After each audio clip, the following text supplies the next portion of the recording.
আসসালামু আলাইকুম। সংবাদে আপনাদের সবাইকে স্বাগত জানাচ্ছি। আমি ফিরোজ তোহা। শুরুতেই সংবাদ শিরোনাম। বাংলাদেশের সর্বশেষ গুরুত্বপূর্ণ আপডেট সংবাদে আপনাকে স্বাগত। শুরুতেই সংবাদ শিরোনাম, পরে বিস্তারিত। শুরুতেই জানাবো, জুলাই ঘোষণাপত্র এতদিন পর কেন, প্রশ্ন বিএনপির। জামাত বলছে প্রয়োজন আছে। অন্তর্বর্তীকালীন সরকার গঠনে 5.5 মাস পর জুলাই গণ অভ্যুত্থানের ঘোষণাপত্র প্রণয়নের প্রয়োজন হলো কেন, প্রশ্ন তুলেছে বিএনপি। একই সঙ্গে সবার সঙ্গে আলোচনার ভিত্তিতে, ঐক্যমতের ভিত্তিতে এটা করার উপর জোর দিয়েছে। দলটির পক্ষ থেকে বলা হয়েছে, ফ্যাসিবাদ বিরোধী ঐক্যে যেন ফাটল না ধরে। জামাত ইসলাম বলেছে, ঘোষণাপত্রের প্রয়োজন রয়েছে, তবে তা হতে হবে ঐক্যমত্যের ভিত্তিতে। এরপর জানাবো, স্টুডেন্ট ফর সভারেন্টির আটক 2 জনের মাথায় আঘাতের চিহ্ন নেই, বলছে পুলিশ। পাঠ্যবয়ে আদিবাসী শব্দ সংবলিত গ্রাফিতি বাদ দেওয়ার প্রতিবাদে বিক্ষোভের সময় আন্দোলনরত শিক্ষার্থীদের উপর হামলার ঘটনায় আটক স্টুডেন্ট ফর সভারেন্টির 2 জন আহত নন বলে জানিয়েছে পুলিশ। এদিকে আগামী 2 দিনের মধ্যেই খালেদা জিয়ার চিকিৎসার বিষয়ে সিদ্ধান্ত। আগামী 2 দিনের মধ্যেই খালেদা জিয়ার চিকিৎসার বিষয়ে সিদ্ধান্ত নেওয়া হবে বলে জানিয়েছে তার ব্যক্তিগত চিকিৎসক ও বিএনপির স্থায়ী কমিটির সদস্য এজেডএম জাহিদ হোসেন। জানাবো, আওয়ামী লীগ নেতা এখন জামাতের সভাপতি। কুমিল্লার তিতাস উপজেলায় আবু হানিফ এক ওয়ার্ড আওয়ামী লীগের সাধারণ সম্পাদক ওই ওয়ার্ডের জামাতের সভাপতি হয়েছেন বলে অভিযোগ রয়েছে। এ বিষয়ে এলাকায় তোলপাড় সৃষ্টি হয়েছে। জানা যায়, শনিবার 18 জানুয়ারি ওয়ার্ডের জামাতের কর্মী সম্মেলন অনুষ্ঠিত হবে। ওই সম্মেলনের জন্য ছাপানো পোস্টারে আবু হানিফের নাম এবং জামাতের পদবি লেখা থাকায় বিষয়টি প্রকাশ্যে আসে। এদিকে চ্যাম্পিয়ন ট্রফির আগেই পদত্যাগ করলেন বাংলাদেশ কোচ। চ্যাম্পিয়ন ট্রফির আর খুব বেশি একটা সময় বাকি নেই। প্রাথমিক দল আইসিসিকে দেওয়া হয়ে গেছে। এই সময় সব দলই প্রস্তুতি নিচ্ছে পুরুষদের ক্রিকেটে চলতি বছরের সবচেয়ে বড় আসরকে সামনে রেখে। তবে ঠিক এই সময়ে বাংলাদেশ ক্রিকেটে ধাক্কা খেল একটা। জাতীয় দলের কোচিং প্যানেলের সদস্য সহকারী কোচ নিক পোথাস দায়িত্ব ছেড়ে দিয়েছেন। 2026 সালে মার্চ পর্যন্ত মেয়াদ থাকলেও তিনি সরে দাঁড়িয়েছেন তার অনেক আগেই। এবং সর্বশেষ জানাবো, ঢাকার সঙ্গে সুসম্পর্কে কেন গুরুত্ব দিচ্ছে বেইজিং। এক যুগেরও বেশি সময় ধরে চীন বাংলাদেশের বৃহত্তম বাণিজ্য অংশীদার। জুলাই বিপ্লবে ক্ষমতাচ্যুত শেখ হাসিনার আমলেই মূলত বাংলাদেশ চীন বাণিজ্যিক সম্পর্ক অনন্য উচ্চতায় পৌঁছে গেছে। সেই সরকারের সঙ্গে শেষ সম্পর্ক বজায় ছিল চীনের। ছাত্র জনতার অভ্যুত্থানে 5 আগস্ট আওয়ামী লীগ সরকারের পতনের পর অন্তর্বর্তীকালীন সরকারকেও শুরু থেকে সমর্থন দিয়ে আসছে চীন, অর্থাৎ বাংলাদেশের সঙ্গে বিদ্যমান সুসম্পর্ক বজায় রাখার ব্যাপারে আগ্রহী বেইজিং। প্রিয় দর্শক, এতক্ষণ শুনছিলেন সংবাদ শিরোনাম, এবারে বিস্তারিত।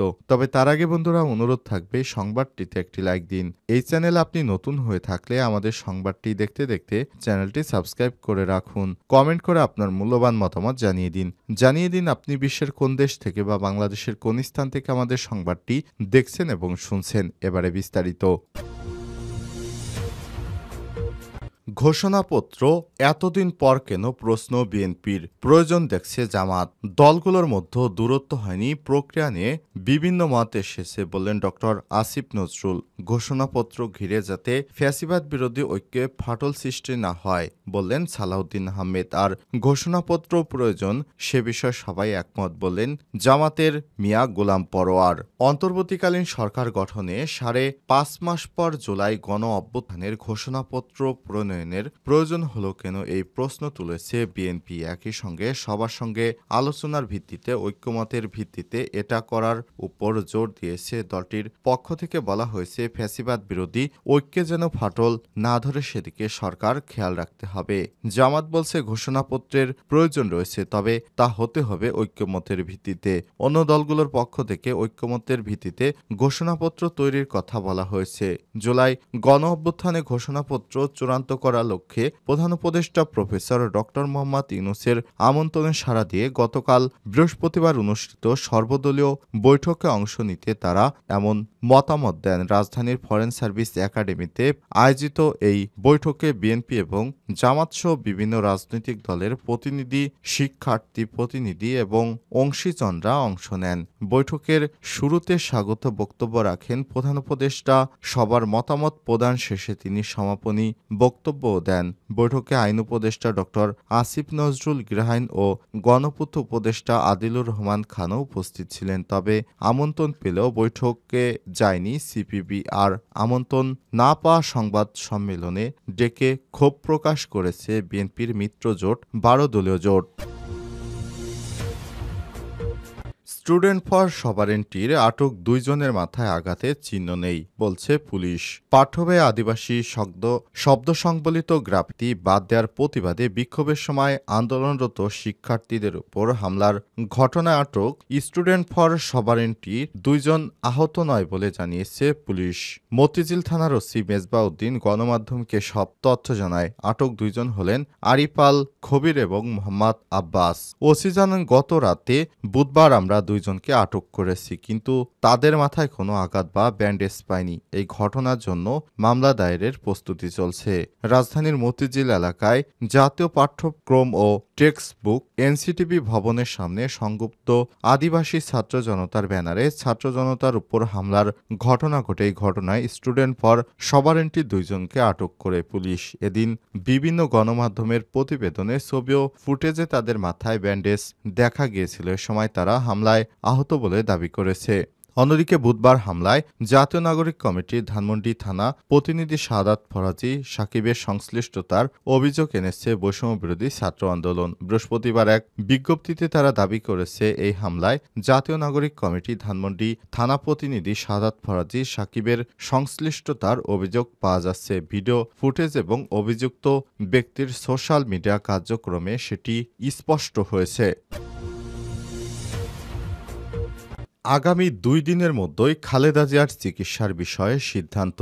আগামী ২ দিনের মধ্যেই খালেদা জিয়ার চিকিৎসার বিষয়ে সিদ্ধান্ত নেওয়া হবে বলে জানিয়েছে তার ব্যক্তিগত চিকিৎসক ও বিএনপির স্থায়ী কমিটির সদস্য ডক্টর এজেডএম জাহিদ হোসেন। চিকিৎসক জাহিদ হোসেন বলেছেন, ওনার অর্থাৎ খালেদা জিয়ার বয়স সবকিছু বিবেচনা করে চিকিৎসা দিতে চিকিৎসকেরা সর্বোচ্চ চেষ্টা করছেন। এই হাসপাতালের মেডিকেল বোর্ড এবং আমরা সবাই মিলে ১-২ দিনের মধ্যেই হয়তো একটা সিদ্ধান্ত আসতে পারবো যে ওনার লাইন অফ ট্রিটমেন্টটা কি হবে, পরে সেই অনুযায়ী ব্যবস্থা গ্রহণ করা হবে। খালেদা জিয়ার চিকিৎসায় লন্ডন ক্লিনিকে ৮ সদস্যের একটি মেডিকেল বোর্ড করা হয়েছে বলে জানান চিকিৎসক জাহিদ হোসেন। তিনি বলেন, এই মেডিকেল বোর্ডের চিকিৎসকদের সঙ্গে আমাদের সংযোগ আছে, তারা আমাদের সঙ্গে আলোচনা করছেন। দেশে খালেদা জিয়ার চিকিৎসা নিয়েও তারা আমাদের প্রশংসা করছেন। খালেদা জিয়াকে যুক্তরাষ্ট্রে নেওয়ার সম্ভাবনা আছে কিনা জানতে চাইলে জাহিদ হোসেন জানান, এটা নির্ভর করছে এখানকার চিকিৎসকদের উপর। তারা যদি মনে করেন উন্নত চিকিৎসার জন্য স্থানান্তর করা দরকার, তখন সেটা হবে। আওয়ামী লীগ নেতা এখন জামাতের সভাপতি। কুমিল্লার তিতাস উপজেলায় আবু হানিফ নামের এক ওয়ার্ড আওয়ামী লীগের সাধারণ সম্পাদক ওই ওয়ার্ডে জামাতের সভাপতি হয়েছেন। এ নিয়ে এলাকায় তোলপাড় সৃষ্টি হয়েছে। জানা যায়, আগামীকাল শনিবার ১৮ জানুয়ারি ওই ওয়ার্ড জামাতের কর্মী সম্মেলন অনুষ্ঠিত হবে। ওই সম্মেলনের জন্য ছাপানো পোস্টারে আবু হানিফের নাম এবং জামাতের পদবি লেখা থাকায় বিষয়টি প্রকাশ্যে এসেছে। পরে বিষয়টি স্বীকার করেন আবু হানিফ। স্থানীয়রা জানিয়েছে, গত ১৫ বছরে তিতাস উপজেলা ৯টি ইউনিয়ন জামাত ইসলামের কোনো ওয়ার্ড কমিটি ছিল না। এছাড়াও জনতার অভ্যুত্থানের পর জামাত উপজেলা ইউনিয়ন ওয়ার্ডগুলো কমিটি গঠন করা শুরু করে। আবু হানিফ তিতাস উপজেলা মজিদপুর ইউনিয়ন পরিষদের ৪ নম্বর ওয়ার্ডের ইউপি সদস্য। আওয়ামী লীগ সরকার আমলে তিনি ওই ওয়ার্ড আওয়ামী লীগের সাধারণ সম্পাদক ছিলেন। গত ৫ আগস্ট শেখ হাসিনার পতনের পর তাকে জামাত ইসলামের সভাপতি করা হয়েছে। আগে থেকেই জামাতের রাজনীতির সঙ্গে জড়িত থাকার কথা কথা উল্লেখ করে ইউপি সদস্য আবু হানিফ গণমাধ্যমকে বলেছেন, শাহাবিদ্দি সাকুরা কিন্ডারগার্টেন ওয়ার্ড আওয়ামী লীগের কমিটি গঠনের সভায় আগের ওয়ার্ড সেক্রেটারি উপস্থিত না থাকায় আমার নাম ঘোষণা করেছিল। আমি মানা করেছিলাম, কিন্তু আমার অনিচ্ছা সত্ত্বেও জোর করে আমাকে সাধারণ সম্পাদক করে দলটির নেতারা পরে নির্বাচনী এলাকায় উন্নয়ন কাজের জন্য আওয়ামী লীগের রাজনীতির সঙ্গে জড়িত। দলটির সাংগঠনিক নেতারা পলাতক থাকায় পদত্যাগপত্র জমা দিতে পারেনি, তবে সেটা শীঘ্রই দেব।